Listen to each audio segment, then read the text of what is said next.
জয় হিন্দ। দীপ social science ক্লাসে তোমাদের সবাইকে আমি স্বাগত জানাই। আমি দীপজ্যোতি।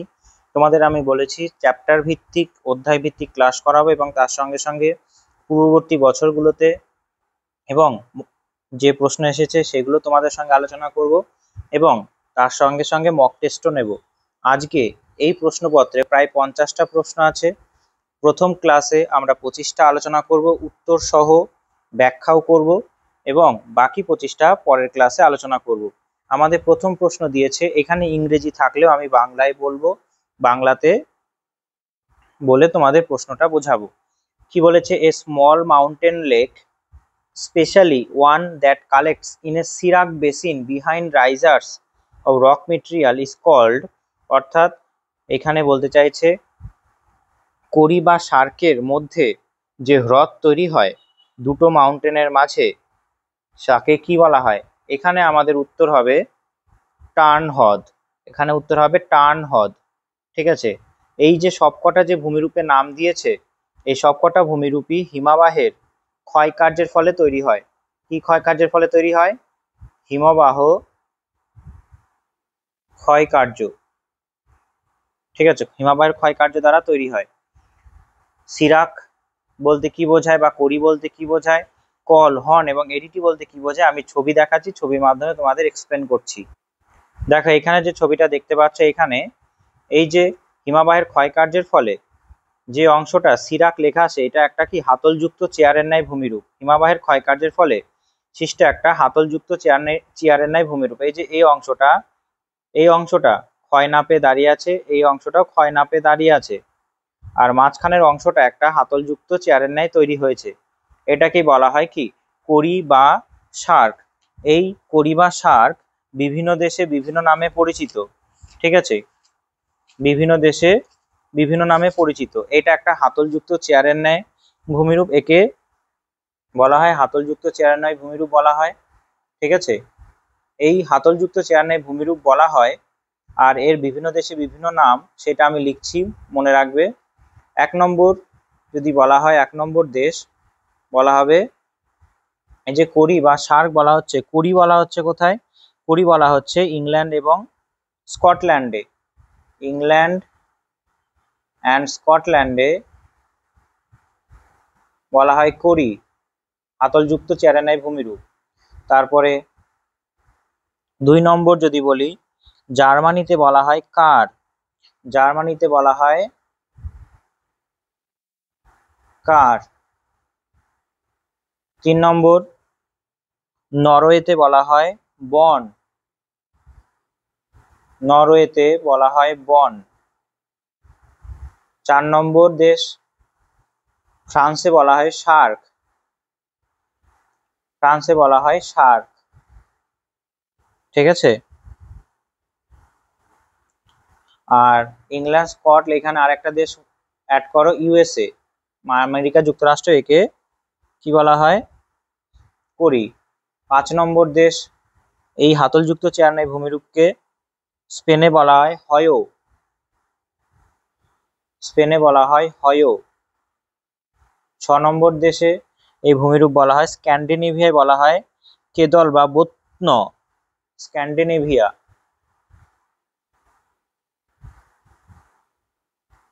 স্ক্যান্ডিনেভিয়াতে কি বলা হয়? স্ক্যান্ডিনেভিয়াতে বলা হয় কেদল ও বোত্ন। ঠিক আছে, এই কটা ভূমিরূপ মনে রাখবে। আর বিজ্ঞানী শারপেতিয়ার, বিজ্ঞানী শারপেতিয়ার প্রথম শারপেতিয়ার শারপেতিয়ার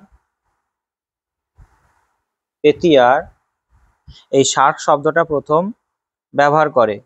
ঠিক আছে। আর আন্টার্কটিকার ওয়ালকট, আন্টার্কটিকার আন্টার্কটিকার ওয়ালকট বিশ্বের বৃহত্তম ও গভীরতম, বিশ্বের বৃহত্তম এবং গভীরতম শার্ক। ঠিক আছে, এই কটা ইনফরমেশন মনে রাখবে। এটা কি, কেমন দেখতে? এটা দেখতে হাতলযুক্ত চেয়ারের ন্যায়। ঠিক আছে, এটা কেমন দেখতে? হাতলযুক্ত চেয়ারের ন্যায়, হাতলযুক্ত চেয়ার ন্যায়। এটা কোনটার বললাম? এটা বললাম শার্কের। ঠিক আছে, এবার দুটো কড়ি বা শার্কের দুপাশে যেটা ক্ষয় না পেয়ে দাঁড়িয়ে থাকে, ঠিক আছে, করাতে দাঁতের মতো দাঁড়িয়ে থাকে, এই যে লাল বর্ডার যেটা এঁকেছি, এইগুলো এক একটা কি, এইগুলোকে বলা হয় এরিটি, এরিটি বা অ্যারেট। তাহলে এই লাল দাগ যেটা এঁকেছি এগুলোকে কি বলা হয়? এরিটি বা অ্যারেট। দেখো, আর এর মাঝে এই কড়ি মাঝে যে এই যে হ্রদটা তৈরি হয়েছে হিমাবাহ গলা জল জমে, এইটাই প্রশ্নের উত্তরে দিয়ে প্রশ্ন বলেছে যে এই যে এরিটি মানে মাউন্টেন, এখানে উঁচু অংশ, এইখানের উঁচু অংশ, মাঝে যে হ্রদ তৈরি হয় তাকে কি বলা হয়? কড়ি হ্রদ বলা হয় বা টার্ন হ্রদ বলা হয়। কড়ি বা কি বলা হয়? টার্ন। কড়ি বা টার্ন হ্রদও বলা হয়। তাই এখানে উত্তর কি হবে? আমরা এখানে উত্তর করলাম কড়ি বা টার্ন হ্রদ। ঠিক আছে, এখানে আমরা উত্তর করলাম কড়ি বা টার্ন হ্রদ। বোঝা গিয়েছে? আর এখানে হর্ন বলতে কি বোঝায়? এখানে হর্ন বলতে বোঝায়, মনে রাখবে, যে পিরামিডের একদম মাথার অংশটা, ঠিক আছে, এই যে পিরামিডের এই যে এই অংশটাকে বলা হয় হর্ন। পিরামিডের মাথার অংশটাকে বলা হয় হর্ন বা পিরামিড চূড়া বলা হয়। ঠিক আছে, এই সবকটা কিন্তু হিমাবাহের ক্ষয়কার্যের ফলে সৃষ্ট ভূমিরূপ। বোঝা গেছে? এই সবকটা হিমাবাহের ক্ষয়কার্যের ফলে সৃষ্ট ভূমিরূপ। আর একটা বাকি রইলো, তাহলে পিরামিড চূড়া কাকে বলা হয়? যখন চারপাশ থেকে দু তিনটে কড়ি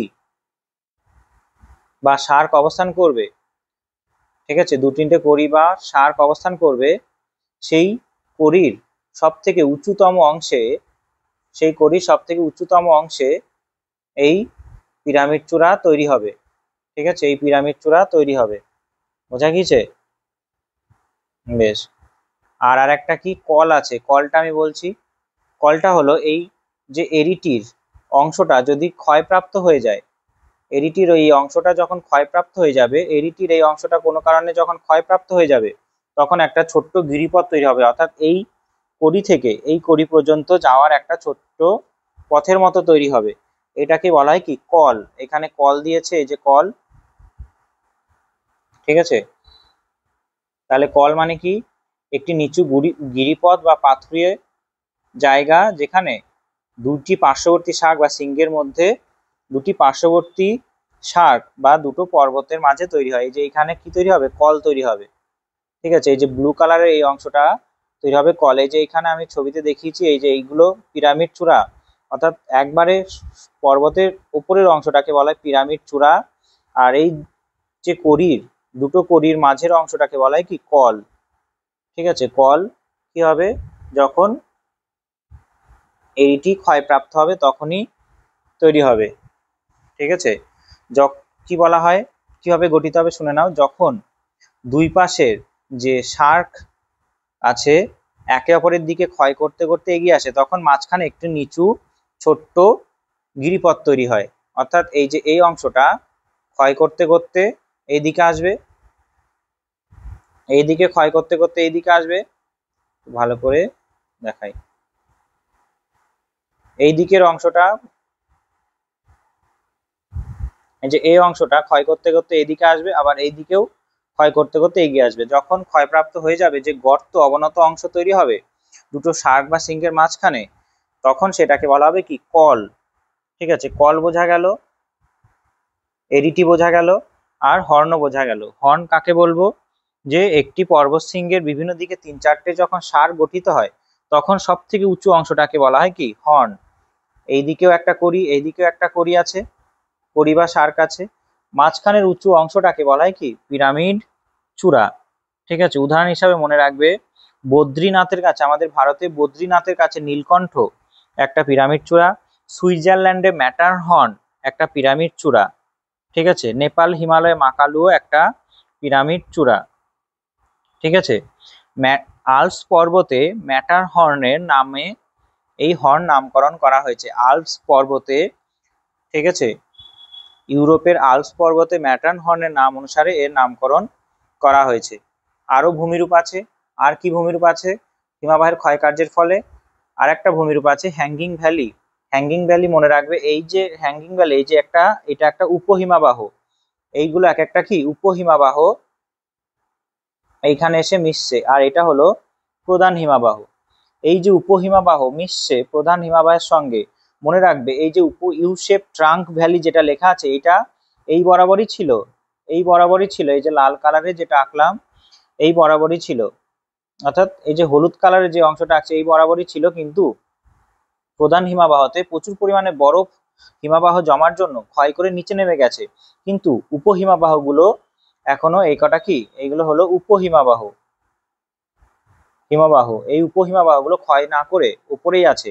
তাই দূর থেকে দেখে মনে হয় কি এই উপহিমবাহগুলো, এই যে উপহিমবাহগুলো প্রধান হিমবাহের সঙ্গে ঝুলে আছে, তাই এটাকে কি বলা হয়, তাই এটাকে বলা হয় হ্যাঙ্গিং ভ্যালি। প্রধান হিমবাহ ক্ষয় করে নিচে নেমে গেছে, কিন্তু উপহিমবাহগুলো ক্ষয় না করে উপরেই অবস্থান করছে, এইটাকেই বলা হয় কি হ্যাঙ্গিং ভ্যালি। এই যে এই কটা কি, এটা হলো উপহিমবাহ, এটাও একটা উপহিমবাহ, এটাও উপহিমবাহ, কিন্তু এই যে প্রধান হিমবাহ ক্ষয় করে নিচে নেমে গেছে, তাই এটাকে কি বলা হয়, এই যে এই অংশটাকে বলা হয় প্রধান হিমবাহ ক্ষয় করে নিচে নেমে গেছে। দূর থেকে এই উপহিমবাহগুলো কেমন লাগছে, দূর থেকে এই উপহিমবাহগুলো কেমন লাগছে, দূর থেকে এই উপহিমবাহগুলো লাগছে ঝুলে আছে মনে হচ্ছে প্রধান হিমবাহের সঙ্গে, তাই এটাকে বলা হয় হ্যাঙ্গিং ভ্যালি বা ঝুলন্ত উপত্যকা। আর যে বরাবর কেটে গেছে ক্ষয় করেছে, এই যে এই বরাবর যে কেটে গেছে ক্ষয় করেছে, ক্ষয় করে নিচে নেমে গেছে, এই যে পার্পেল কালারের যেটা আঁকলাম বেগুনি কালারের, এই যে ক্ষয় করে যে নিচে নেমে গেছে এটাকে বলা হয় ট্রানকাটেড স্পার বা কর্তিত শৈলশিরা। ঠিক আছে, এই যে এটাকে কি বলা হয়, এটাকে বলা হয় কর্তিত শৈলশিরা। ঠিক আছে, আর আরেকটা আছে যেখান দিয়ে প্রধান হিমবাহ প্রবাহিত হয়, অর্থাৎ এই যে যে গর্ত ইউশেপ এলাকা দিয়ে যেখান দিয়ে হিমবাহ প্রবাহিত হচ্ছে, ইউশেপ এলাকা দিয়ে যেখান দিয়ে হিমবাহ প্রবাহিত হচ্ছে এটাকে বলা হয় কি হিমদ্রোণী, হিমদ্রোণী।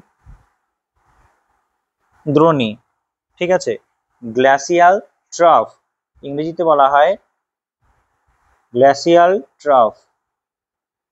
ঠিক আছে, একটা প্রশ্ন থেকে এতগুলো প্রশ্ন তোমাদের সামনে এক্সপ্লানেশন করলাম, বোঝা গেছে। হর্ন এরিটি কাকে বলে, এরিটি হলো করাতে দাঁতের মতো, এই যে এটা কি এরিটি। হর্ন মানে কি পর্বতের চূড়ার অংশ। শিরাক মানে কি বোঝায়, কড়ি বা শার্ক বলতে কি বোঝায়, হাতলযুক্ত চেয়ারের ন্যায় ভূমিরূপ। কল বলতে কি বোঝায়, যখন দুটো কড়ি ক্ষয়প্রাপ্ত হয়ে যাবে মস্তক ক্ষয়ের জন্য তাকে বলা হবে কল। আর কি আছে, আর আছে এখানে আর একটা কি আছে, হ্যাঁ আর একটা আছে হ্যাঙ্গিং ভ্যালি অর্থাৎ ঝুলন্ত উপত্যকা। ঠিক আছে, আরো ভূমিরূপ আছে একটা রসেমতানে। রসেমতানে কি, রসেমতানে হলো, রসেমতানে মনে রাখবে, রসেমতানেতেও বলিনি তাহলে হিমাবাহের ক্ষয়কার্যের ফলে ভূমিরূপ হয়ে যাবে। রসেমতানে হলো এইরকম, ছবিতে দেখায় তাহলে ভালো বুঝতে পারবে। দেখো যেখান এইটা হলো রসেমতানে, রসেমতানে কি হচ্ছে, যেখান দিয়ে যে বরাবর হিমবাহ প্রবাহিত হচ্ছে, যে বরাবর হিমবাহ প্রবাহিত হচ্ছে সেই জায়গায় হিমবাহ অবকর্ষ ক্ষয়ের জন্য এই অংশটা কি করেছে, মসৃণ করেছে। ঠিক আছে, এই অংশটা কি করেছে, মসৃণ, এই লাল অংশটা করেছে মসৃণ। আর তার অপোজিট সাইডে অর্থাৎ অনুবাদ ঢালে হিমবাহ উৎপাটন ক্ষয়ের জন্য এরকম এবড়ো খেবড়ো তৈরি করেছে। এই এবড়ো খেবড়ো অংশটা দূর থেকে দেখে মনে হয় যে ভেড়া শুয়ে আছে, তাই এটাকে কি বলা হয়, রসে মতানে ভূমিরূপ বলা হয়। ঠিক আছে, এটা হলো রসে মতানে ভূমিরূপ। এই রসে মতানে ভূমিরূপ প্রথম ব্যবহার করেছিল শব্দটা রসে মতানে, শব্দটা প্রথম ব্যবহার করেছিল ভূবিজ্ঞানী শশার, ভূবিজ্ঞানী শশার এই শব্দটা প্রথম ব্যবহার করেছিল। ঠিক আছে, এটা মার্কিন যুক্তরাষ্ট্রে কি বলা হয়, ল্যাম্বার্ট ডোম। মার্কিন যুক্তরাষ্ট্রে কি বলা হয়, ল্যাম্বার্ট ডোম। ঠিক আছে, ল্যাম্বার্ট ডোম বলা হয় মার্কিন যুক্তরাষ্ট্রে। আর আরেকটা ভূমিরূপ হলো ক্র্যাগ এবং টেল। ক্র্যাগ এবং টেল কি, এইখানে কোন একটা আগ্নেয় উদ্ভিদ যদি থাকে, কঠিন আগ্নেয় উদ্ভিদ যদি থাকে, ক্ষয় না পেয়ে দাঁড়িয়ে থাকে, কিন্তু তার অপোজিট সাইডে এই যে এই অংশগুলো ছিল কি নরম পাললিক শিলা দ্বারা। এরপরে যখন হিমবাহ এই বরাবর প্রবাহিত হবে, এই বরাবর হিমবাহ প্রবাহিত হবে, তখন তখন এইটা এই যে ব্লু কালারের অংশটা ক্ষয় না পেয়ে দাঁড়িয়ে থাকবে, কিন্তু কিন্তু পেছনের অংশটা ক্ষয় পেয়ে চলে যাবে, ক্ষয় পেয়ে নিচু হয়ে যাবে।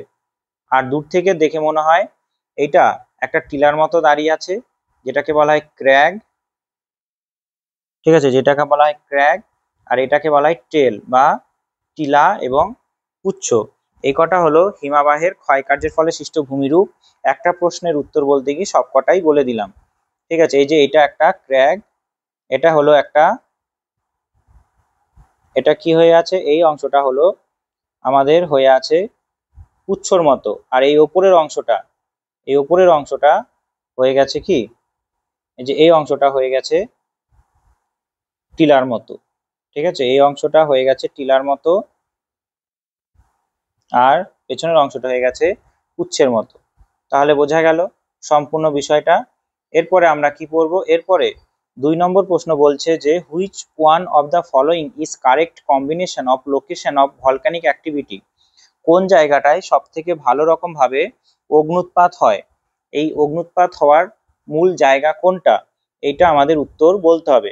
প্রথমে বলেছে C floor spreading and hotspot, অর্থাৎ যেখানে মধ্য সামুদ্রিক শৈলশিরা তৈরি হয় প্রতিসারি পাত সীমান্তে বা ডাইভারজেন্ট প্লেট বাউন্ডারিতে, সেইখানে সি ফ্লোর স্প্রেডিং হয়। আর হটস্পট একটা কি তপ্তবিন্দু, এইখানে হয় কি অগ্নুৎপাত, এটা বলতে হবে। তারপরে অপশন বলছে সাবডাকশন বাউন্ডারিজ অ্যান্ড হটস্পট, বলেছে যেখানে একটা পাত আর একটা পাতের নিচে চলে যায় এবং হটস্পট এলাকায় হয়। Sea floor spreading and subduction boundaries, মধ্য সামুদ্রিক শৈলশিরা যেখানে তৈরি হচ্ছে যখন প্রতিসারি পাত সীমান্ততে, আর সাবডাকশন বাউন্ডারিতে অর্থাৎ যেখানে পাত আর একটা পাতের নিচে ঢুকছে। ঠিক আছে, C floor spreading, subduction boundaries and hotspot. ঠিক আছে, এতগুলো অপশন দিয়েছে, এবার বলো কোনটাই হবে, subduction boundaries, hotspot, C floor spreading, এখানে হবে। তাহলে কারেক্ট কম্বিনেশন কোনটা হবে ভলকানিক অ্যাক্টিভিটির জন্য? দেখো সি ফ্লোর স্প্রেডিং এও অগ্নুৎপাত হয়, হটস্পটে অগ্নুৎপাত হয়। সাবডাকশন বাউন্ডারিজে অগ্নুৎপাত হয়, হটস্পটে অগ্নুৎপাত হয়। Sea floor spreading and subduction boundary, subduction মানে কি অধঃপাত মন্ডল বলা হয়। Sea floor spreading, subduction boundaries and hotspot, সে কোনটা কারেক্ট কম্বিনেশন হবে এখানে? এখানে তোমাকে কম্বিনেশন বের করতে হবে। ঠিক আছে, অর্থাৎ আমাদের এখানে দেখতে হবে যে আমরা দেখতে পাচ্ছি সবকটাতেই অগ্নুৎপাত হবে। ঠিক আছে, এখানে আমি বলে দিই সবকটাতে এখানে অগ্নুৎপাত হবে কিন্তু। ঠিক আছে, সবকটাতেই অগ্নুৎপাত হবে, কারণ সি ফ্লোর স্প্রেডিং এও কি হয়, কি ধরনের অগ্নুৎপাত হয়, সি ফ্লোর স্প্রেডিং এ বিদার অগ্নুৎপাত হয়, অর্থাৎ ফিশার অগ্নুৎপাত হয়, ফিশার। ঠিক আছে, সাবডাকশন বাউন্ডারিতে একটা পাত যখন, এইখানে কি হয় একটা পাত আর একটা পাত থেকে যখন দূরে যায় তখন সি ফ্লোর স্প্রেডিং হয়। সাবডাকশন বাউন্ডারিজে কি হয়, একটা পাত আর একটা পাতের নিচে যখন ঢুকে যায় অ্যাস্টেনোস্ফিয়ারের সংস্পর্শে এসে সেই পাতটা গলে যায়, তখন যে অগ্নুৎপাত হয় তখন তাকে বলা হচ্ছে কি সাবডাকশন জোনে অগ্নুৎপাত।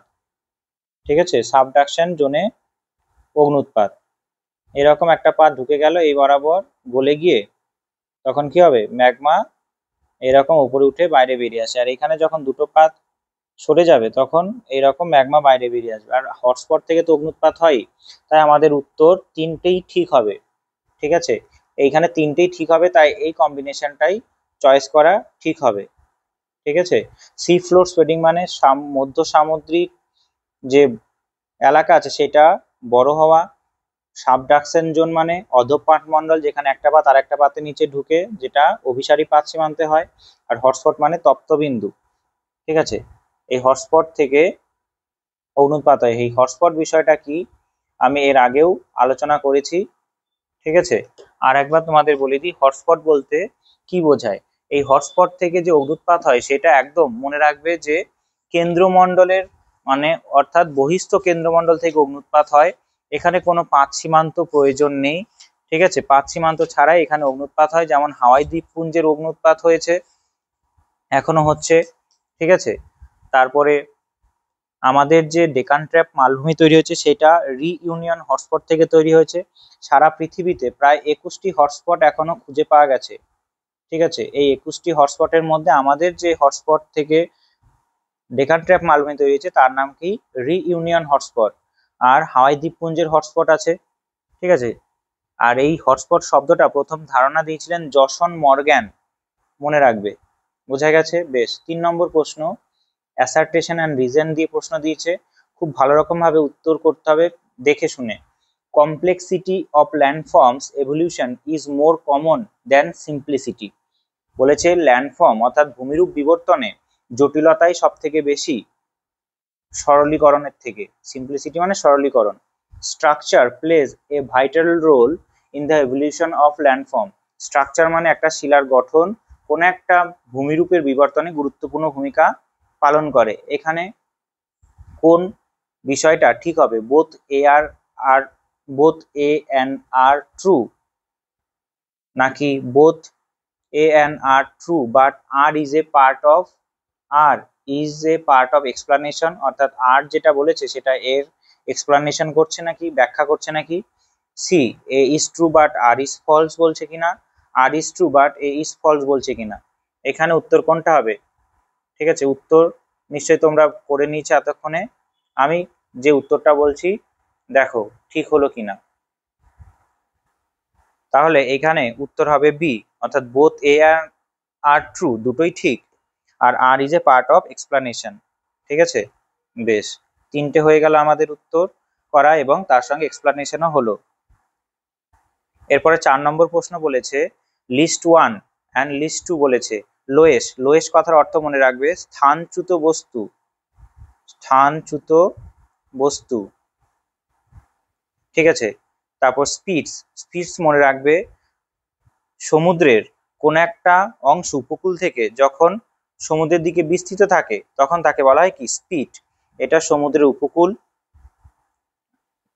আর এটা হলো সমুদ্র। ঠিক আছে, এই সমুদ্রের উপকূলে থেকে কোনো অংশ যখন সমুদ্রের দিকে এরকম বিস্তৃত থাকে তখন তাকেই বলা হবে কি? স্পিড। ঠিক আছে, তখন তাকেই বলা হবে স্পিড। আর আউট ওয়াশ প্লেন হলো কি? যে হিমরেখার নিচে এরকম একটা হিমবাহ অঞ্চল, এই বরাবর হিমরেখা, হিমরেখা মানে বলতে বোঝায় যার নিচে বরফ গলে যায় এবং যার উপরে বরফ জমে থাকে বা হিমবাহ জমে থাকে। ঠিক আছে, এবার এই হিমবাহ যখন গলে যায় তখন এই হিমরেখার নিচে ছোট ছোট নুড়িবালি কক্কর জমে একটা সমভূমি তৈরি করে। ঠিক আছে, এরকম একটা সমভূমি তৈরি করে, এটাকে বলা হয় আউট ওয়াশ প্লেন। অর্থাৎ হিমবাহ এই জায়গাটা কি করেছে? পলিবালি বহন করে এনে জমা করেছে। এটা হিমবাহ গলা জল দ্বারা তৈরি নদী। ঠিক আছে, আর যে জল যাচ্ছে তার সাইডে এরকম পলিবালিও জমা হচ্ছে। ঠিক আছে, এই যে কালো কালারের যে অংশগুলো করলাম এগুলো পলিবালি জমা হচ্ছে, এটাকে বলা হয় আউটওয়াশ প্লেন। ঠিক আছে, আর ন্যাচারাল লিভিস মানে কি? নদীর স্বাভাবিক বাঁধ। তাই এখানে মেলাতে হবে। তাহলে লোয়েস্ট স্থানচ্যুত বস্তু কার সঙ্গে যাবে? এটা হবে বায়ুর সঞ্চয় কার্যের ফলে সৃষ্ট ভূমিরূপ। লোয়েস্ট হলো বায়ুর সঞ্চয় কার্যের ফলে সৃষ্ট ভূমিরূপ। আর এটার উত্তর হবে কি? Aeolian process. আমি আজকে বায়ুর সঞ্চয় কার্যের ফলে সৃষ্ট ভূমিরূপ ক্লাস করিয়েছি, তোমরা দেখতে পারো। এওলিয়ান ল্যান্ডফর্ম কেন বলছে? তার কারণ গ্রিক দেবতা ইউলাস থেকে এই বায়ুর ক্ষয় কার্যের ফলে সৃষ্ট বা সঞ্চয় কার্যের ফলে সৃষ্ট ভূমিরূপকে এওলিয়ান প্রসেস বলা হয়। গ্রিক দেবতার নাম অনুসারে বায়ুর ক্ষয় কার্য সঞ্চয় কার্যের ফলে সৃষ্ট ভূমিরূপের নাম হয়েছে কি? Aeolian landform. তাই লোয়েস কি হবে? লোয়েস হবে এওলিয়ান ল্যান্ডফর্ম। ঠিক আছে, তারপরে স্পিডস বললাম সমুদ্রের উপকূল থেকে বিস্তৃত অংশকে বলা হয় স্পিড। তাই এটা কি হবে? কোস্টাল ল্যান্ডফর্ম হবে, উপকূলীয় অঞ্চলে ল্যান্ডফর্ম। আউটওয়াশ প্লেন বললাম কি? হিমরেখার নিচে তৈরি হবে, যেটা হলো গ্লেসিয়াল ল্যান্ডফর্ম, গ্লেসিয়াল। ঠিক আছে, আর লাস্ট আছে ন্যাচারাল লিভি। নদীর দুই সাইডে আমি আঁকছি নদী, তাহলে বুঝতে পারবে নদী, এটা নদীর উপত্যকার অংশ। এই নদীর উপত্যকার অংশে এইরকম যখন উঁচু অংশ তৈরি হয়, ঠিক আছে, নদীর উপত্যকা দুই সাইডে তখন তাকে কি বলা হয়? তখন এটা হলো নদীর জল, এটা হলো নদীর জল। এই নদীর জলের দুই সাইডে এরকম উঁচু ভূমিভাগ তৈরি হয়েছে, যেটাকে কি বলা হয়? Natural Levi's. ঠিক আছে, ন্যাচারাল লিভিস। ফ্লুভিয়াল ল্যান্ডফর্ম, ফ্লুভিয়াল মানে কি? রিভার। ফ্লুভিয়াল মনে রাখবে, নদীর সঞ্চয় বা ক্ষয়কার্যের ফলে সৃষ্ট ভূমিরূপকে বলা হয় ফ্লুভিয়াল। তাহলে বোঝা গেল। তাহলে এর চার যদি হয়, এর চার বীর, সরি এর চার নয়, এর হলো 2, তাহলে এইটা আর এইটা হওয়ার সম্ভাবনা, এই দুটো হবেই না। তারপর বীর কোনটা আছে? বীর 4 আছে, তাই তো, এখনো আমাদের বের হলো না। এরপরে সি আছে, আউটওয়াশ প্লেন, সির হলো 1, তাই সির এই যে 1 আছে, তাই উত্তর হবে কি? এখানে সি উত্তর হবে। ঠিক আছে, আর ডি এর আছে কি? ডি এর আছে 3, তাই এটা সি হবে। এইভাবে করবে এমসিকিউ।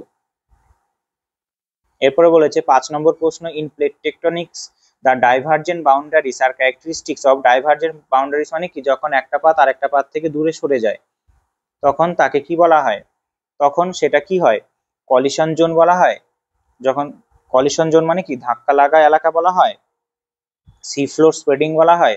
সমুদ্রবক্ষের সঞ্চার বলা হয়। সি প্লেট স্লাইড ল্যাটারালি, দুটো এক পাত পরস্পর দিকে সরে যাচ্ছে, এটা বলা হয়। না আপওয়েলিং, উপরের দিকে উঠছে বলা হয়। এখানে ডাইভার্জেন্ট মানে কি? সি ফ্লোর স্প্রেডিং এর সঙ্গে যুক্ত। ঠিক আছে, সি ফ্লোর স্প্রেডিং এর সঙ্গে যুক্ত হবে। 6 নম্বর প্রশ্ন, which one of the following is the correct sequence of atmospheric layer? Atmospheric লেয়ারে কারেক্ট সিকোয়েন্স কোনটা হবে? এখানে আমরা জানি ট্রপোস্ফিয়ার সবার নিচে, তাই ট্রপোস্ফিয়ার হবে।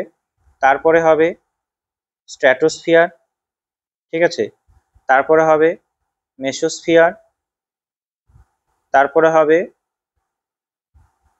স্ট্র্যাটোস্ফিয়ার, ট্রপোস্ফিয়ার, স্ট্র্যাটোস্ফিয়ার, মেসোস্ফিয়ার, আর হবে থার্মোস্ফিয়ার। তাহলে এটা কোথায় আছে? ট্রপোস্ফিয়ার, স্ট্র্যাটোস্ফিয়ার, মেসোস্ফিয়ার, থার্মোস্ফিয়ার, অর্থাৎ সি অপশন হবে। এটা ট্রপোস্ফিয়ার, এটা স্ট্র্যাটোস্ফিয়ার, মেসোস্ফিয়ার, থার্মোস্ফিয়ার। ট্রপোস্ফিয়ারে ঝড়ঝঞ্ঝা বৃষ্টি হয়, এইখানেই এনএলআর অর্থাৎ নর্মাল ল্যাপস রেট, অর্থাৎ উষ্ণতা স্বাভাবিক হ্রাস হার হয়। 6.4 ডিগ্রি করে উষ্ণতা ট্রপোস্ফিয়ারে কমতে থাকে। ঠিক আছে, এখানে ঝড় বৃষ্টি হয়। এখানে ক্ষুদ্রমণ্ডলও বলা হয়। স্ট্র্যাটোস্ফিয়ারে কি আছে? স্ট্র্যাটোস্ফিয়ারে আমাদের ওজোন স্তর আছে। এই ওজোন স্তর আলট্রাভায়োলেট রে অর্থাৎ ইউভি বি আর ইউভি সি শোষণ করে নেয়, তাই ট্রপোস্ফিয়ারের উষ্ণতা কি হয়? একটু আবার বাড়তে থাকে, কিন্তু স্ট্র্যাটোস্ফিয়ারের উষ্ণতা আবার বাড়তে থাকে, কিন্তু ট্রপোস্ফিয়ারের উষ্ণতা কি হয়? যত উপরে ওঠা যায় তত কমে। মেসোস্ফিয়ারে কি হয়? মেসোস্ফিয়ার বায়ুমণ্ডলের সব থেকে শীতলতম স্তর, এখানে -93 ডিগ্রি উষ্ণতা আছে। থার্মোস্ফিয়ার বলতে কি বোঝায়? থার্মোস্ফিয়ারে কি হয়? রেডিও ওয়েভস প্রতিফলিত হয়ে আবার ভূপৃষ্ঠে ফিরে আসে। এই থার্মোস্ফিয়ারে কি দেখা যায়? অরোরা অস্ট্রালিস, অরোরা বোরিওলিস, অর্থাৎ সুমেরুপ্রভা কুমেরুপ্রভা দেখা যায়। এই থার্মোস্ফিয়ার দিনের বেলায় বড় হয়, আবার রাত্রিবেলা ছোট হয়। থার্মোস্ফিয়ারেই আরো অনেক নাম আছে, যখন বায়ুমণ্ডল করাবো তখন বলবো। ঠিক আছে, এই থার্মোস্ফিয়ারেই আরো অনেক নাম আছে। ঠিক আছে, এইখানে নামগুলো বলে দিচ্ছি, শুনে নাও। এইখানে কি তৈরি হয়? এইখানে এই থার্মোস্ফিয়ারকে আয়নোস্ফিয়ারও বলা হয়, তার কারণ এখানে গ্যাসগুলো আয়নিত অবস্থায় থাকে। ঠিক আছে, এইখানে বায়ুমণ্ডলের অতিরঞ্জন গামা ও অতিবেগুনি রশ্মি শোষণ করে নেয় বলে থার্মোস্ফিয়ারের উষ্ণতা হঠাৎ করে বেড়ে যায়। থার্মোস্ফিয়ারের উষ্ণতা হঠাৎ করে বেড়ে যায়। মেসোস্ফিয়ারের বৈশিষ্ট্য আর কি হবে? এই মেসোস্ফিয়ারে নৈশদ্যুতি মেঘ দেখা যায়। নৈশদ্যুতি মেঘ মেসোস্ফিয়ারে দেখা যায়, বায়ুমণ্ডলের শীতলতম স্তর। স্ট্র্যাটোস্ফিয়ার হলো বায়ুমণ্ডলের শান্ত স্তর, এখান দিয়ে জেট বায়ু প্রবাহিত হয়। ট্রপোস্ফিয়ারের উচ্চতা মনে রাখবে সব জায়গায় সমান নয়। মেরু অঞ্চলে ট্রপোস্ফিয়ারের উচ্চতা অর্থাৎ এটা যদি 0 ডিগ্রি হয়, মেরু অঞ্চলে এটা 90 ডিগ্রি। মেরু অঞ্চলে ট্রপোস্ফিয়ারের উচ্চতা থাকে মাত্র 8 কিমি, অর্থাৎ যত মেরুর দিকে যাওয়া যায় তত কমে। নিরক্ষীয় অঞ্চলে 18 কিমি, মেরু অঞ্চলে 8 কিমি। ঠিক আছে, মেরু অঞ্চলে 8 কিমি ট্রপোস্ফিয়ারের উচ্চতা। তাহলে সবকটা স্তরের বৈশিষ্ট্য বোঝা গেল। আরেকবার বলি, ট্রপোস্ফিয়ার মেরু অঞ্চলে 8 কিমি, নিরক্ষীয় অঞ্চলে 18 কিমি। ট্রপোস্ফিয়ারে যত উচ্চতা বাড়ে 6.4 করে উষ্ণতা কমে, একে ক্ষুদ্রমণ্ডল বলা হয়। আর এখানেই ঝড়ঝঞ্ঝা এবং মেঘ বৃষ্টি হয়। স্ট্র্যাটোস্ফিয়ারের বৈশিষ্ট্য কি, এখানে ওজোন স্তর আছে, ওজোন স্তর ইউভিবি, ওজোন স্তর মনে রাখবে ইউভি বি অ্যান্ড সি স্তর শোষণ করে। এই ওজোন স্তর আছে বলেই স্ট্র্যাটোস্ফিয়ারের উষ্ণতা হঠাৎ করে বেড়ে যায়, ঠিক আছে, ধীরে ধীরে বেড়ে যায়। আর মেসোস্ফিয়ার বায়ুমণ্ডলের সব থেকে শীতলতম স্তর। আর এখানে নৈশদ্যুতি মেঘ দেখা যায়। আর স্ট্র্যাটোস্ফিয়ারেও এক ধরনের মেঘ দেখা যায় যেটাকে বলা হয় মৌক্তিক মেঘ, মৌক্তিক মেঘ বা মাদার অফ পিয়ার্ল ক্লাউড দেখা যায়। আর থার্মোস্ফিয়ারের বৈশিষ্ট্য কি, এখানে বেতার তরঙ্গ ফিরে আসে, এখানে অরোরা বোরিওলিস, অরোরা অস্ট্রালিস দেখা যায়। এটা একটা আয়নমণ্ডলও বলা হয়। বেশ, এরপরে 7 নম্বর, a line connecting all points of highest mean temperature is called, ঠিক আছে, সব থেকে দিনের সর্বোচ্চ উষ্ণতা যুক্ত স্থানগুলোকে যে রেখা দ্বারা যুক্ত করা হয়, সব জায়গার হাইয়েস্ট মিন টেম্পারেচার অর্থাৎ দিনের সর্বোচ্চ উষ্ণতা যুক্ত এলাকাকে যে রেখা দ্বারা যুক্ত করা হয় তাকে কি বলা হয়? উত্তর হবে থার্মাল ইকুয়েটর বা তাপ বিষুব রেখা, তাপ বিষুব রেখা বলা হয় একে, ঠিক আছে, তাপ বিষুব রেখা বলা হয়। এখানে কন্টিনেন্টালিটি হবে না, কন্টিনেন্টালিটি মানে কি বোঝায়, যে মহাদেশীয় জলবায়ু, মহাদেশীয় জলবায়ুতে বায়ুর চরম উষ্ণতার চরম ভাবাপন্নতা লক্ষ্য করা যায়। স্পেসিফিক হিট মানে আলাদা জিনিস, ঠিক আছে। আর ইন্টারট্রপিক্যাল কনভার্জেন্ট জোন হলো আইটিসিজেড, যেটা নিরক্ষীয় অঞ্চলে তৈরি হয় কর্কটীয় এবং মকরী উচ্চচাপ বলয় থেকে। এটা হলো পৃথিবীর এই জায়গাটা হলো, দাঁড়াও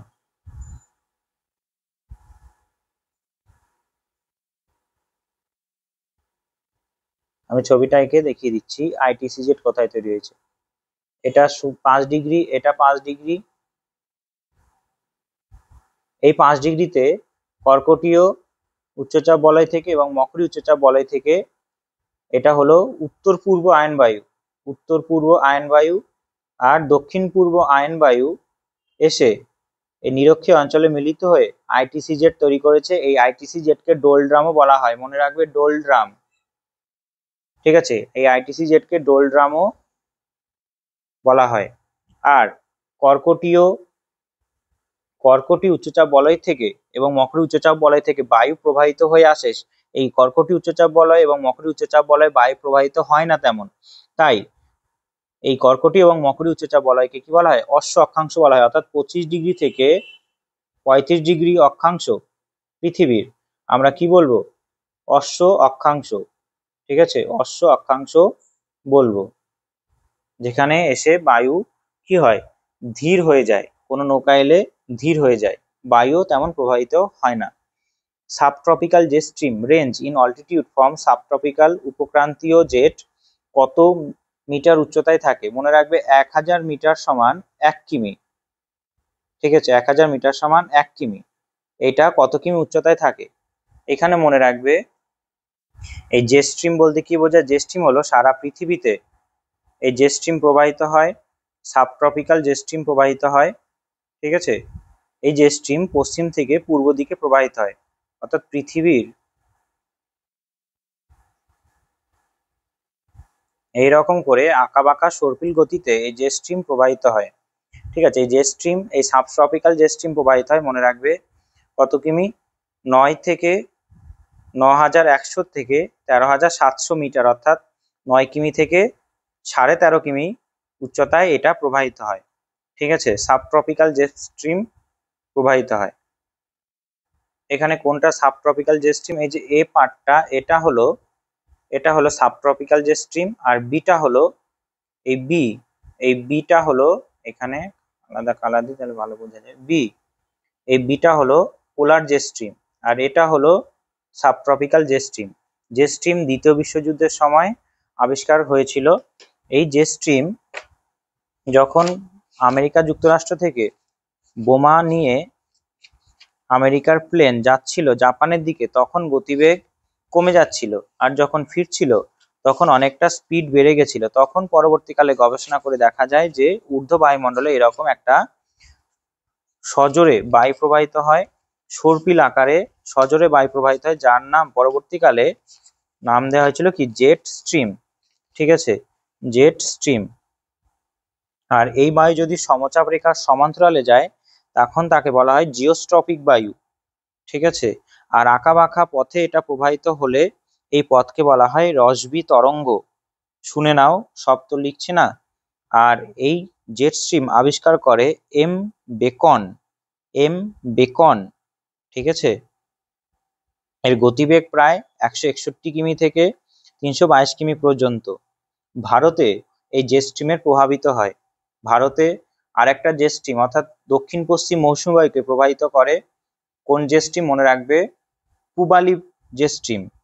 ঠিক আছে, পূবালি জেট স্ট্রিম পূর্ব দিক থেকে আসে বলে দক্ষিণ পশ্চিম মৌসুমী বায়ুকে প্রভাবিত করে পূবালি জেট স্ট্রিম। আর শীতকালের মৌসুমী বায়ুকে প্রভাবিত করে উপক্রান্তীয় পশ্চিমা জেট স্ট্রিম। উপক্রান্তীয় পশ্চিমা জেট স্ট্রিম। আর দক্ষিণ পশ্চিম মৌসুমী বায়ু কি বললাম? ক্রান্তীয় পূবালি জেট স্ট্রিম। ঠিক আছে, পূবালি জেট স্ট্রিম একটা local jet stream. Local jet stream কোথা থেকে প্রবাহিত? লোকাল জেট স্ট্রিম ভারত আছে ধরে নাও, এইখানে এইখানে ভারত আছে। এই ভারতের কোন দিক থেকে প্রবাহিত হয়? এই দিক থেকে। এই দিক থেকে উপক্রান্তীয় পূবালি জেট স্ট্রিম প্রবাহিত হয়। ঠিক আছে, আমি একটা ছবি এঁকে দিই তাহলে ভালো করে বুঝতে পারবে।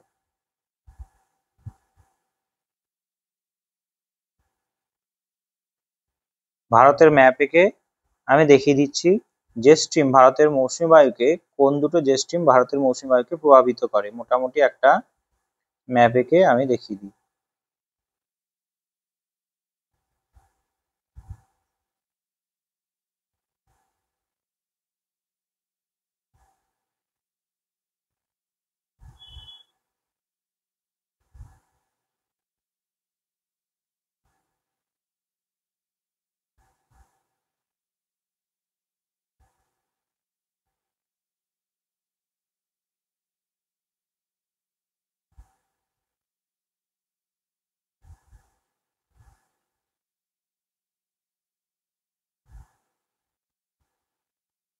এটা ভারত। এই ভারতের এই বরাবর পূবালি জেট স্ট্রিম প্রবাহিত হয়। পূবালি জেট প্রবাহিত হয় ঊর্ধ্ব বায়ুমণ্ডল দিয়ে। ঠিক আছে, ঊর্ধ্ব বায়ুমণ্ডল দিয়ে প্রবাহিত হওয়ার পরে এই বরাবর একটা জায়গায় এই জেট স্ট্রিম নেমে যায়। এই জেট স্ট্রিম নেমে যাওয়ার জন্য এইখানে বড় ধরনের একটা উচ্চচাপ তৈরি হয়।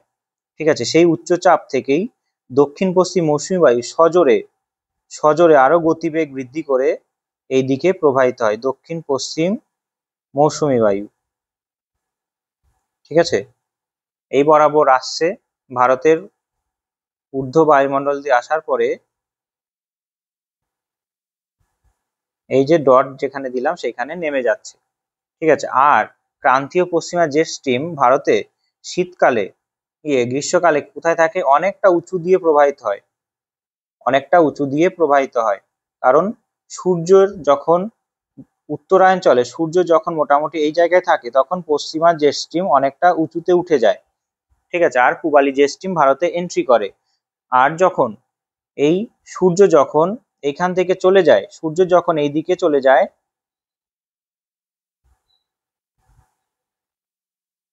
সূর্য যখন এই দিকে চলে যায়, দক্ষিণ দিকে চলে যায়, দক্ষিণ দিকে, তখন এই পূর্বালি যে পশ্চিমা যে স্ট্রিমটা কি হয়? পশ্চিমা যে স্ট্রিমটা তখন ভারতে এন্ট্রি নেয়।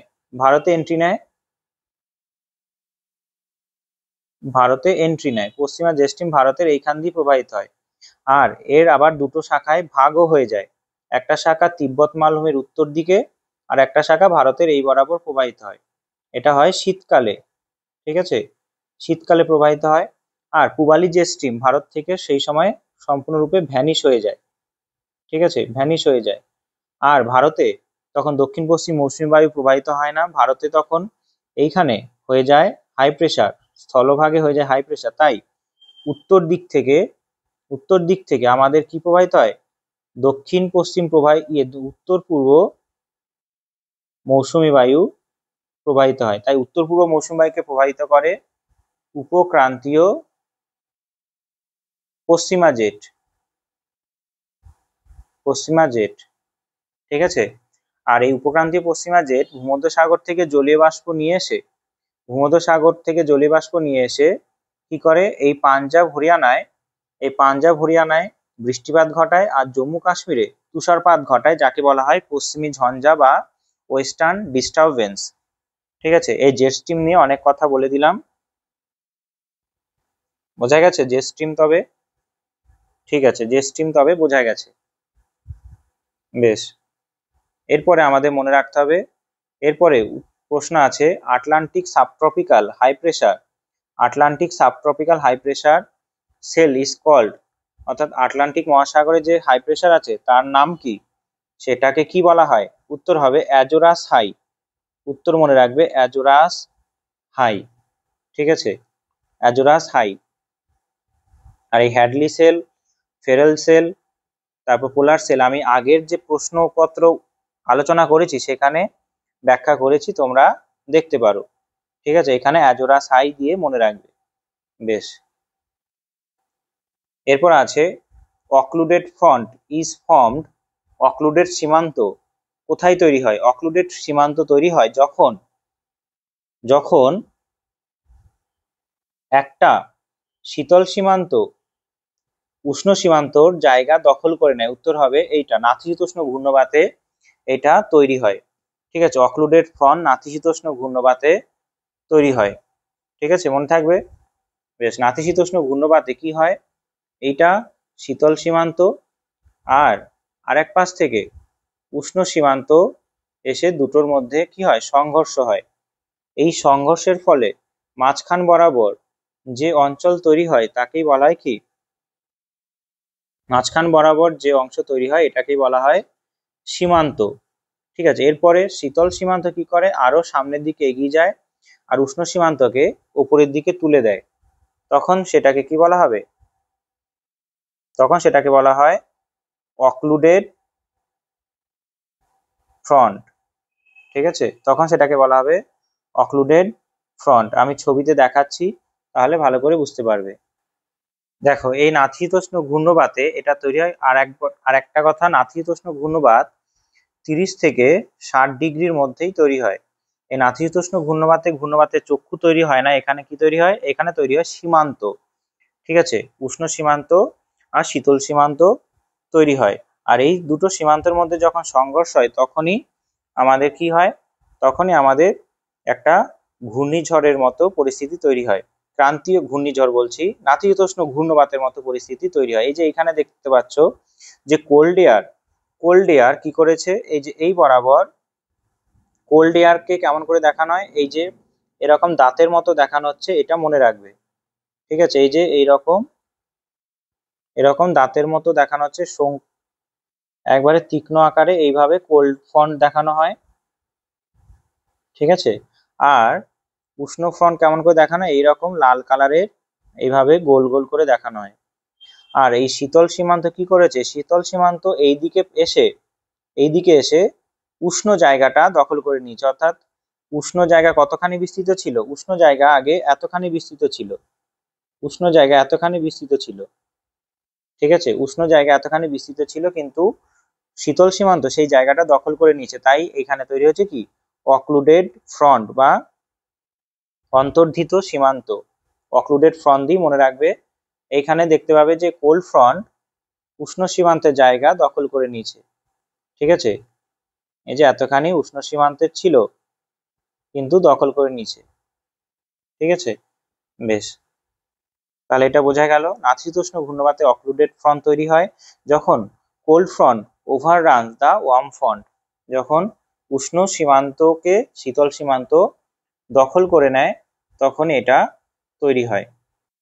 এখানে 11 নম্বর প্রশ্ন বলছে root osmosis process helps the plants to absorb soluble from the soil, এটা ঠিকই বলেছে, রুট অসমোসিস পদ্ধতিতে গাছ তার যে নিউট্রিয়েন্ট সমস্ত কিছু শোষণ করে, এটা ঠিকই আছে, কিন্তু এখানে all elements in the first instance get accumulated in soil, এটা ভুল কিন্তু এটা ঠিক, তাই এটা কি হবে, A is true but R is false. এরপরে 12 নম্বর প্রশ্ন কি বলছে? 12 নম্বর প্রশ্ন আমাদের বলছে লিস্ট 1 দিয়েছে আর লিস্ট 2 সঙ্গে মেলাতে হবে। এখানে খুব ভালো একটা প্রশ্ন দিয়েছে, দেখো, marine biome, taiga biome, Mediterranean biome, tropical biome. আর এদিকে দিয়েছে monsoon deciduous forest, sclerophyll ecosystem, phytoplankton, boreal system. এখানে মনে রাখবে ফাইটোপ্ল্যাঙ্কটন কোথায় দেখা যায়? ফাইটোপ্ল্যাঙ্কটন আমরা জানি যে সমুদ্র দেখা যায়, তাই এটা হবে কি ম্যারিন বায়োম। বায়োম কথার অর্থ কি? বায়োম কথার অর্থ মনে রাখবে, বায়োম হলো পৃথিবীর এমন একটি বড় ভৌগোলিক অঞ্চল যেখানে বিশেষ ধরনের আবহাওয়া, উদ্ভিদ ও প্রাণী জগৎ বিদ্যমান থাকে। বিশেষ ধরনের, সেই বিশেষ ধরনের উদ্ভিদ প্রাণী জগৎ বিদ্যমান থাকছে, আর তার একটা নির্দিষ্ট জলবায়ু এবং পরিবেশগত অবস্থানও আছে, তাকে বলা হয় কি? বায়োম। ম্যারিন বায়োম ফাইটোপ্ল্যাঙ্কটন হবে। এখানে তৈগা বায়োম অর্থাৎ তৈগা বায়োম কার সঙ্গে জড়িত? বোরিয়াল ফরেস্টের সঙ্গে জড়িত। ঠিক আছে, এই তৈগা বায়োম সম্পর্কে আমি আগে প্রশ্ন আলোচনা করেছি, সেখানে গিয়ে দেখতে পারো। তারপর আছে ট্রপিক্যাল বায়োম আর আছে মেডিটেরিয়ান বায়োম। এর মধ্যে কোনটা হবে? এখানে যে মেডিটেরিয়ান বা ভূমধ্যসাগরীয় বায়োমের সঙ্গে মিলবে, এখানে কোনটা? ভূমধ্যসাগরীয় বায়োমের সঙ্গে মিলবে স্ক্লেরোফিল ইকোসিস্টেম। আর ট্রপিক্যাল বায়োমের সঙ্গে মিলবে কোনটা? ট্রপিক্যাল বায়োমের সঙ্গে মিলবে মনসুনান ডেসিডুয়াস ফরেস্ট। ঠিক আছে, তাহলে এখানে উত্তর কোনটা হবে? এর 3 মিলছে, তাহলে এটাই হবে। এর 3-এ যখন পেয়ে গেলাম আমরা, এর 3, বির 4, সির 2 আর ডির 1। ঠিক আছে, তারপর 13 নম্বর প্রশ্ন আমাদের কি বলছে? Continental, which one of the following is the correct sequence of the ocean bottom topography. এখানে সিকোয়েন্স তোমাকে বের করতে হবে, কারেক্ট সিকোয়েন্স কোনটা হবে। ঠিক আছে, এখানে আমাদের মনে রাখতে হবে সবার প্রথমে আমরা কি দেখি? কন্টিনেন্টাল শেলফ দেখি, অর্থাৎ মহীসোপান দেখি সমুদ্রে। তারপরে দেখি কন্টিনেন্টাল স্লোপ বা মহীঢাল। ঠিক আছে, কন্টিনেন্টাল রাইজ, কিছুটা সমুদ্র তলদেশ থেকে উঁচু অংশকে কন্টিনেন্টাল রাইজ বলছে। তারপর আছে অ্যাবসিয়াল প্লেন অর্থাৎ সামুদ্রিক সমভূমি। ঠিক আছে, তাই সি হবে উত্তর। 14 নম্বর প্রশ্ন বলছে which one of the following is the most important factor responsible for decline of biodiversity. এটা হবে বায়োডাইভার্সিটি। ঠিক আছে, বায়োডাইভার্সিটি হবে এটা। এখানে কি হবে? Destruction of habitat, genetic assimilation, controlling pest, controlling predators. এখানে উত্তর হবে ডিস্ট্রাকশন অফ হ্যাবিটেট, অর্থাৎ কোন একটা জীব প্রজাতির যখন বাসস্থান নষ্ট হয়ে যায় তখনই কি হয়? তখনই হয়ে যাবে জীববৈচিত্র্য ধ্বংস। ঠিক আছে, 15 the term ecosystem proposed by, এটা খুব সহজ, অনেক প্রশ্নে এসছে। এজি টান্সলে হবে। ঠিক আছে, এজি টান্সলে হবে এর উত্তর। ঠিক আছে, তারপরে 16 নম্বর প্রশ্ন জিওগ্রাফিক্যাল থট থেকে দিয়েছে, লিস্ট 1-এ সঙ্গে লিস্ট 2 মেলাতে হবে। ঠিক আছে, এখানে লিস্ট 1-এর সঙ্গে লিস্ট 2 মেলাতে হবে। এখানে যে প্রথম দিয়েছে concept of geographical pivot of history, এটা হার্টল্যান্ড থিওরি দিয়েছিলেন জে ম্যাকিন্ডার, তার সঙ্গে মিলবে, তাই এর উত্তর হবে কি? ম্যাকিন্ডার, হালফোর্ড, জে। ঠিক আছে, কসমোগ্রাফিয়া ইউনিভার্সাল, এটা কার সঙ্গে মিলবে? এটা মিলবে মুনস্টার সেবাস্টেইনের সঙ্গে, মুনস্টার সেবাস্টেইনের সঙ্গে। ঠিক আছে, তারপরে মরফোলজি ডেল এরডোবের ফ্ল্যাশে, এটা দিয়েছিলেন পেঙ্ক আলব্রেচ, ভূমিরূপবিদ্যা সংক্রান্ত একটা বই। তারপর জিওগ্রাফি হিউম্যান, এটা দিয়েছেন কে? ব্রুনেস। তাহলে ডির 4, ডি অপশনে আছে ডির 4, তারপর সির 3, তারপরে বির, সরি এখানে কি হলো, গন্ডগোল হলো কি করে? এখানে উত্তর হবে সি। ঠিক আছে, এর 4, বির 3, সির 2 আর ডির 1। ঠিক আছে, বেশ। 17, the term cosmography was coined by, এই কসমোগ্রাফি শব্দটা কে দিয়েছিলেন? Humboldt, Alexander von Humboldt cosmography শব্দটা দিয়েছিলেন। তিনি কি বলতেন? তিনি বলতেন পৃথিবী একটি জৈব সামগ্রিক একক, এ অর্গানিক হোল, যার প্রতিটি অংশে একে অপরের সঙ্গে ঘনিষ্ঠভাবে সম্পর্কিত। এইভাবে সামগ্রিক জ্ঞানের পরিসরে ভূগোলের অবস্থান এবং ভৌগোলিক দৃষ্টিভঙ্গি তিনি স্থির করেন, আর এই দৃষ্টিভঙ্গিতেই তিনি কসমোগ্রাফি শব্দটা ব্যবহার করেন। এই কসমোগ্রাফিকে তিনি দুটো ভাগে ভাগ করেছেন। একটা হলো উরানোগ্রাফি, যা অ্যাস্ট্রোনমি বা জ্যোতির্বিদ্যা বা গ্রহ নক্ষত্রের বিষয়ে আলোচনা করে।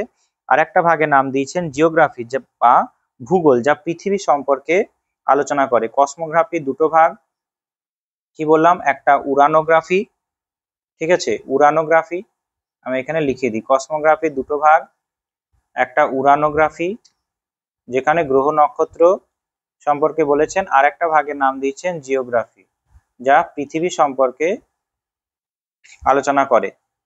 ঠিক আছে, 18 নম্বর প্রশ্ন, ডিটারমিনিজম এমফ্যাসিস। ডিটারমিনিজম মানে বলতে বোঝায় প্রকৃতি সমস্ত কিছু মানুষের কাজকে নিয়ন্ত্রণ করে। ঠিক আছে, আর একটা শব্দ আছে পসিবিলিজম। পসিবিলিজম এই শব্দটা কি বলে? সম্ভাব্যবাদ, মানুষ প্রকৃতিকে নিয়ন্ত্রণ করে, এটা হলো সম্ভাব্যবাদ। পসিবিলিজমের বাংলা হলো সম্ভাব্যবাদ, সম্ভাবনাবাদ, বনাবাদ, যেখানে প্রকৃতিকে মানুষ নিয়ন্ত্রণ করে বলা হয়। আর ডিটারমিনিজম, যখন টেকনোলজি ছিল না, মানুষ ডিটারমিনিজম অর্থাৎ প্রকৃতির উপর নির্ভর করে সমস্ত কিছু করত, প্রকৃতির হাতে স্টিয়ারিং ছিল। ঠিক আছে, তাই এখানে কি হবে? এখানে উত্তর হবে the dominant influence of physical environment, অর্থাৎ প্রাকৃতিক পরিবেশের মূল ভূমিকা থাকে এখানে। আর পসিবিলিজমে কি থাকে? মানুষের ভূমিকা বেশি থাকে। তার পরবর্তীকালে এই ডিটারমিনিজম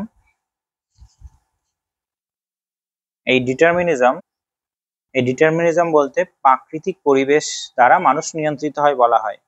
ঠিক আছে, আর একটা পরবর্তীকালে গ্রিফথ টেলর নিও ডিটারমিনিজমের কথা বলেন। ঠিক আছে, নিও ডিটারমিনিজমের কথা বলেন। নিও ডিটারমিনিজম, এখানে তিনি বলেন যে প্রাকৃতিক পরিবেশ কিছু কিছু জায়গায় আমাদের জন্য সম্ভাবনা তৈরি করে রাখে, মানুষ সেই সম্ভাবনাকে সামনে রেখে এগিয়ে চলে। ঠিক আছে, কিছু কিছু জায়গায় প্রকৃতি বিমুখ, সেখানে মানুষের কোনো কাজ করা ঠিক নয়, কারণ সেই কাজ করলে বেশি দিন দীর্ঘস্থায়ী হবে না। ট্রাফিক সিগন্যালের মতো এইটা হলো প্রাকৃতিক পরিবেশ, যেখানে প্রাকৃতিক পরিবেশ আমাদেরকে যখন গ্রিন লাইট দেখাবে তখন আমরা সামনের দিকে এগিয়ে যাব, যখন রেড লাইট দেখাবে তখন থামবো। ঠিক আছে, এটা গ্রিফ টেলর বলেছেন। আর বলেছেন প্রকৃতিকে উপেক্ষা করে কোনো কিছু যদি করা হয় সেটা বেশি দিন দীর্ঘস্থায়ী হবে না। ঠিক আছে, 19, the duality of geography between physical geography and geography of man is called. Human জিওগ্রাফির সঙ্গে ফিজিক্যাল জিওগ্রাফির মধ্যে যে ডুয়ালিটি ছিল সেটাকে কি বলা হবে? অর্থাৎ কিছুজন প্রাকৃতিক ভূগোলের বিষয়বস্তু হিসাবে বেশি করে আলোচনা করতে চেয়েছিল, আবার জিওগ্রাফি অফ ম্যান অর্থাৎ হিউম্যান জিওগ্রাফির সঙ্গে একটা ভার্সেস চলছিল। হিউম্যান জিওগ্রাফি একদিকে আর একদিকে প্রাকৃতিক ভূগোল, এই দুটোকে বলা হয় কি? ভূগোলের ডুয়ালিজম।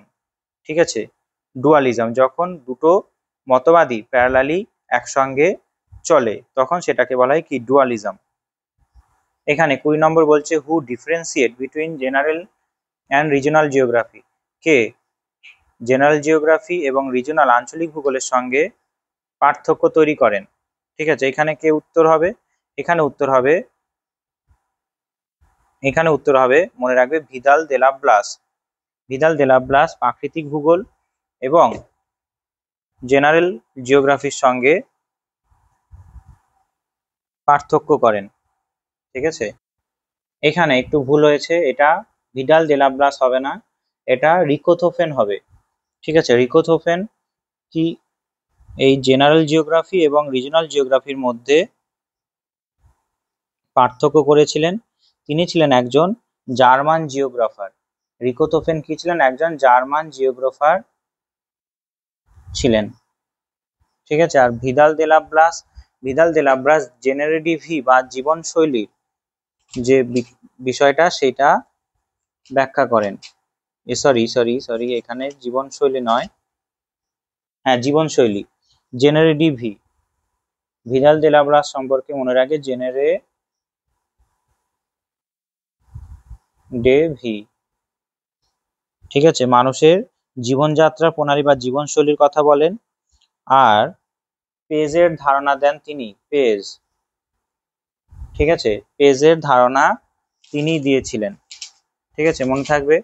এরপরে যে র্যাটজেল নিয়ন্ত্রণবাদের একজন সমর্থক ছিলেন। তিনি অ্যানথ্রোপোজিওগ্রাফি বইটা দিয়েছিলেন। তিনি লেভেনস্ট্রম কথাটাও দিয়েছিলেন, লেভেনস্ট্রম, যেখানে বলা হয় কি জীবনযাপনের লেভেনস্ট্রম, মনে রাখবে লেভেনস্ট্রম।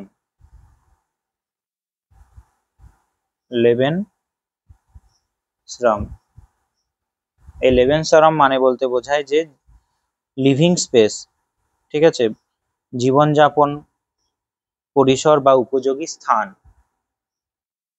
তিনি দিয়েছিলেন। আর তার বইয়ের নাম কি ছিল, যে অ্যানথ্রোপোজিওগ্রাফি। তিনি অর্গানিক থিওরি অফ স্টেটও দিয়েছিলেন, লেভেনস্ট্রম দিয়েছিলেন।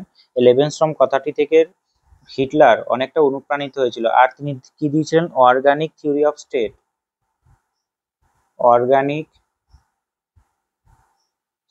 অফ স্টেট তিনি দিয়েছিলেন। ঠিক আছে, ভিদাল ডে লা ব্লাস একজন কি ছিলেন, সম্ভাবনাবাদের সমর্থক। র্যাটজেল ছিলেন একজন নিয়ন্ত্রণবাদের সমর্থক, তিনি লেভেনস্ট্রম শব্দটা দিয়েছিলেন, অর্গানিক থিওরি অফ স্টেট দিয়েছিলেন। আর লেভেনস্ট্রম শব্দের অর্থ হলো আরো বসবাসের জন্য প্রয়োজনীয় জায়গা। ঠিক আছে, আর জিন ব্রুনেস একজন ফ্রান্সের ভূগোলবিদ ছিলেন। তিনি হিউম্যান জিওগ্রাফি এবং হিউম্যান জিওগ্রাফি অফ ফ্রান্স বইটা লিখেছেন। ঠিক আছে, এরপরে দিয়েছে 21, হু কয়েন দ্য টার্ম মেগালোপলিস। এই মেগালোপলিস শব্দটা প্রথম ব্যবহার করেন জে গটম্যান, মনে রাখবে যে গটম্যান মেগালোপলিস শব্দটা ব্যবহার করেন। ঠিক আছে, এই মেগালোপলিস বলতে কি বোঝায়, যে একটা বৃহৎ শহরাঞ্চলের জন্য যেখানে একাধিক শহর মিলিত হয়ে বৃহৎ শহরাঞ্চল গঠন করে। ঠিক আছে, একাধিক শহর একসঙ্গে মিলে বড় শহরাঞ্চল গঠন করে, তখন তাকে কি বলা হয়, মেগালোপলিস বলা হয়। ছোট ছোট শহর মিলিত হয়ে বড় শহর তৈরি করাটাকেই বলা হয় কি, মেগালোপলিস। অর্থাৎ এখানে কি, যে শহর একত্রিত হয়ে বৃহৎ শহর তৈরি হওয়াটাকে বলা হয় কি, মেগালোপলিস।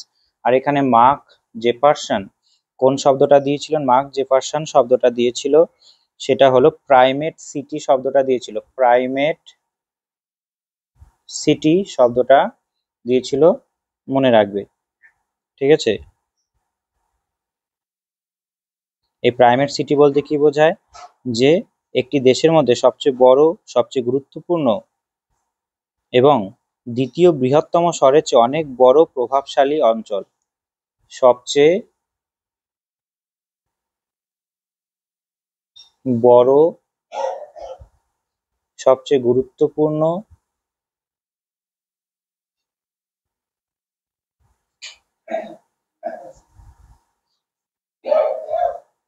শহর।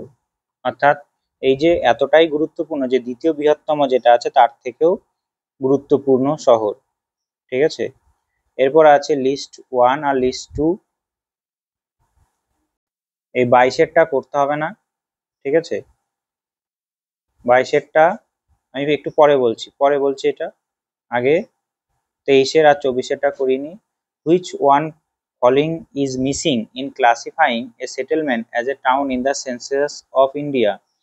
আমাদের যে টাউন অর্থাৎ শহর ক্লাসিফিকেশন করা হয় তার মধ্যে কোনটা দেখা হয়, কোন বিষয়টা বেশি করে দেখা হয়। ঠিক আছে, আর কোনটাই বা মিসিং আছে, এখানে পপুলেশন ডেন্সিটি দেখা হয়, ফাংশন দেখা, অর্থাৎ কত শতাংশ মানুষ কোন কাজের সঙ্গে যুক্ত আছে।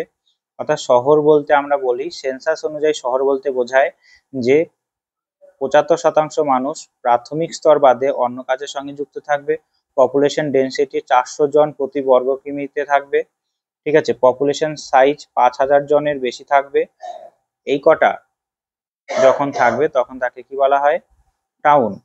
তার মধ্যে এইখানে এই সিটা এর মধ্যে পড়ে না, তাই এটা হবে ভুল। ঠিক আছে, তাই এখানে উত্তরও এটা বলেছে যে which one of the following is missing in ক্লাসিফাইং, তাই এটা সি উত্তর হবে। ঠিক আছে, সবকটাই ঠিক।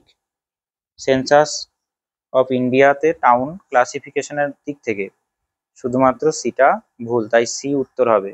ঠিক আছে, উত্তর হবে সি। তারপর 24-এরটা কি বলছে? Who is marginal worker according to the Indian census data on livelihood class of workers.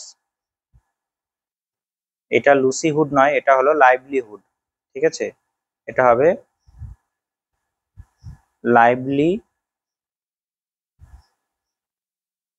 Livelihood. ঠিক আছে, এটা কি হবে? 180 দিন। Person who works for less than 180 days in a year, তাকে কি বলা হবে? মার্জিনাল ওয়ার্কার বলা হবে। প্রান্তিক, এটার আর বাংলা করতে হবে না, মার্জিনাল ওয়ার্কারই শুধু এইভাবে মনে রাখবে, মার্জিনাল ওয়ার্কার। ঠিক আছে, অর্থাৎ মোটামুটি 6 মাস।